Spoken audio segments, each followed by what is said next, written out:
دغه حدیث کې خورادي کنه ايما امراه اذا صلت خمسها لربها درب منذ کی الله له منذ کی ودعا لنفسها ځان لپاره دعا وغواړي ولم تدعو لبعلها خاوند دعا ونه غواړي الا ضرب الله صلاتها على وجهها الله ته مخ دې دا مونږ دې مخ نه ولي ورکه شوی دا مونږ نه قبلي نو برای کرم واذا سبها او هلل او كبر پروژه کې سره وای سبحان الله الحمدلله ذکر وکوله هیڅ قران دی نه دی ویلې ولې دی نه وی قران واجه سوا پتا باندې وا قران باندې ویلې نه دی ویلې وسی وایا وسی ولې نه وی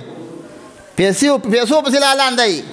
جبه مې پیړه ده جبه خو ټول دي دروغ وای ټول دي غیبت کې پاګه کې نه دا پیړه په قران کې پیړه ده الله در باندې نه وای قرآن لباغ سكرادي ثم أورثنا الكتاب الذين استفيناهم من عبادنا الله قرآن لباغ سليرا ولم تزما خو کی چې الله خو نه قرآن نه نشرات لري یو سړی سبحان الله وي الحمدلله پروژه کې الله اکبر وي الا القله له 70,000 ملك يكتب له الحسنات پروژه کې سبحان الله وي پروژه کې الحمدلله وي پروژه کې الله اکبر وي لا حول ولا قوه الا بالله وي اوه زره پرشتي الله راولېږي وای دې روزدار د پر دعاګانې لیکا اوه زره پرشتي او خبر دا پر داخله پروژه باندې تنگ دي دله څنګه ثواب لیکي دا د روزنه مر ور دي